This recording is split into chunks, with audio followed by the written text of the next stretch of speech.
Hey everyone, welcome back to Rocky Watches Movies. Today we're stepping into the cosy Boston bar where everybody knows your name as we take a closer look at the iconic 1982 sitcom Cheers. It was an Emmy-winning series that turned sharp wit, unforgettable characters, and one legendary will they won't they romance into television gold. But there's far more to this classic than meets the eye. So grab a bar stool, order your favourite drink, and let's raise a glass to 20 things you never knew about Cheers.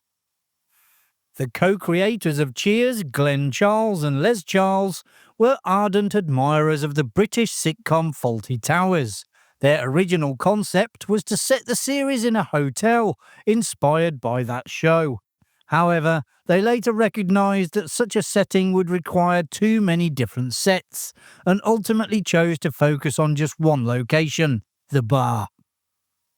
Like many of television's most celebrated success stories, Cheers was far from an instant hit. When it premiered on the 30th of September 1982, it attracted dismal viewing figures, ranking 77th out of 100 programmes that week. It was NBC's then entertainment president Brandon Tartikoff who ultimately rescued the series from cancellation during its first season. In the early drafts of the script for Cheers, Sam Malone was written as a former American football player, a logical choice given that Fred Dryer, who later starred in Hunter, was a leading contender for the role. He was reportedly considered opposite Julia Duffy as Diane, while William Devane was also said to be in strong contention. In the end, it was the on-screen chemistry between Ted Danson and Shelley Long that secured them the roles. Once casting had been finalised, the character's sporting background was changed from football to baseball, a decision influenced by Danson's physique. To prepare for his role as smooth-talking ex-baseball player turned bar owner Sam Malone, Ted Danson didn't simply rely on charm and good looks. He went back to school. The actor spent 2 weeks training at a bartending school in Burbank, California, determined to make his performance behind the bar look authentic. Two of the most memorable characters on Cheers were originally intended to be little more than background players. George Wendt was initially brought in to play a bar patron with a single line in the pilot, before the role was expanded into the beloved character of Norm. Similarly, John Ratzenberger auditioned for a different part altogether. During his audition, he devised the know-it-all persona of Cliff before leaving, a creative choice that impressed the producers so much they made him a regular cast member, and in the process gave Norm his loyal best friend.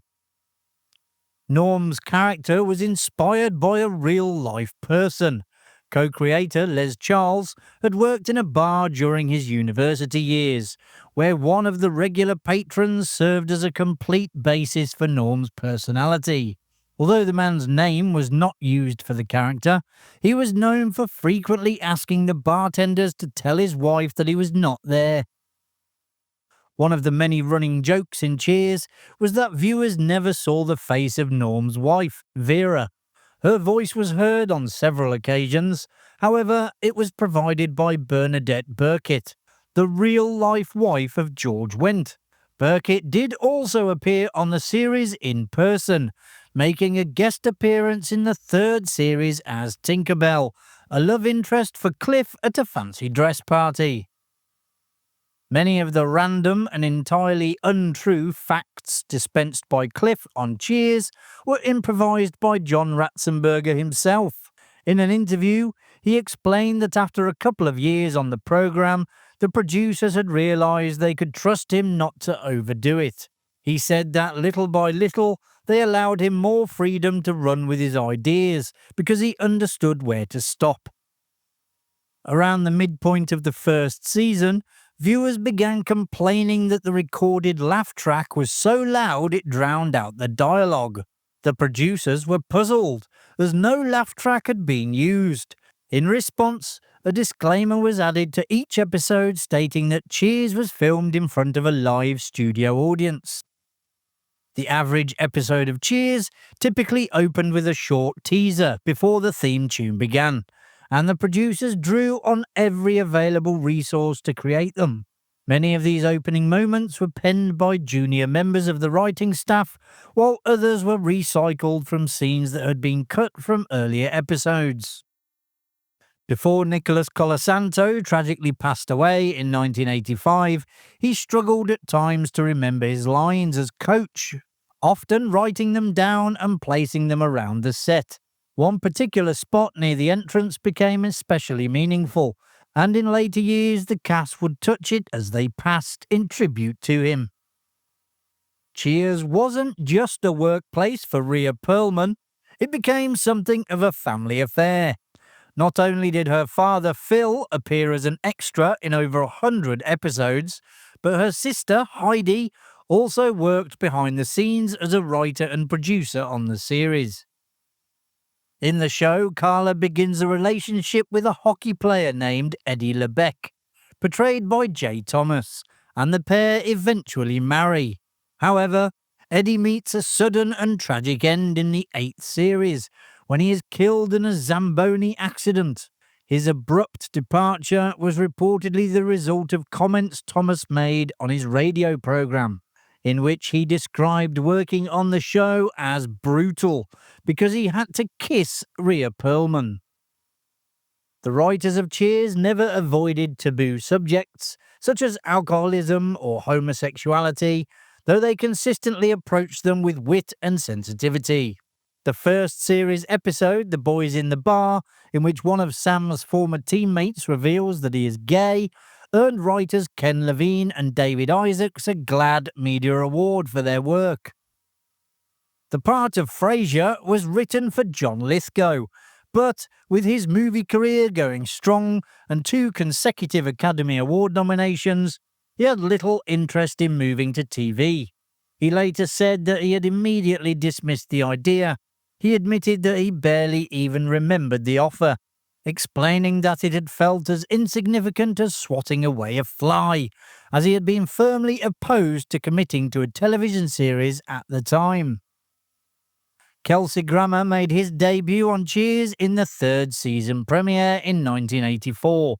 Although the character of Frasier Crane had originally been intended as a short-term addition, his popularity with viewers quickly secured him a place as a series regular.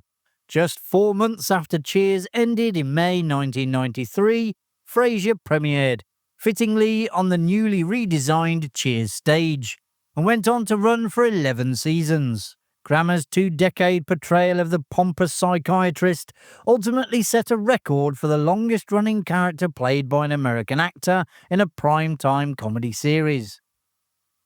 It was important to the producers of Cheers that no drunk bar patron was ever shown driving home, which is why the dialogue frequently included references to calling taxis or relying on designated drivers. This responsible message was supported in part by the Harvard Alcohol Project, which played a role in promoting safer attitudes towards drinking and driving. Because Cheers was filmed before a live studio audience, the producers occasionally resorted to misdirection to prevent key plot developments from leaking. To keep Shelley Long's departure a secret, the audience present at the end of the 5th season was shown a version in which Sam and Diane married. The genuine ending, in which Diane left for 6 months to complete her book, later returning for a guest appearance in the final season, was instead filmed on a closed set to preserve the surprise. As the programme's popularity soared, rumours quickly spread that the Bull and Finch pub in Beacon Hill was the real Cheers, despite the fact that only the exterior shots were filmed there. The once quiet local haunt soon became a major tourist attraction. To meet demand, a second venue, actually named Cheers and featuring a replica of the familiar television bar, opened nearby in 2001. A year later, the Bull and Finch officially adopted the Cheers name. NBC turned the series finale into a major event, with the cast and crew gathering at the Bull and Finch pub in Boston as thousands of fans assembled outside to watch the episode on 2 giant screens. Once the broadcast ended, the celebrations intensified and the drinks continued to flow late into the night. Ken Levine recalled that the show concluded at 11, after which the next half hour became an emotional tidal wave, with everyone hugging, crying and drinking heavily. He reflected that they were all completely overwhelmed. Soon afterwards, the cast were due to appear live on The Tonight Show. Levine observed that the actors, hardly in a state to face anyone, let alone an audience of 40 million, nevertheless made their way downstairs to take part. And there you have it, folks. You now know a little bit more about Cheers. If you enjoyed the video, which I presume you did as you got this far, hit that like button and subscribe so you don't miss any future videos coming to Rocky Watches Movies. Thanks for watching. I'll see you in the next one. Bye for now.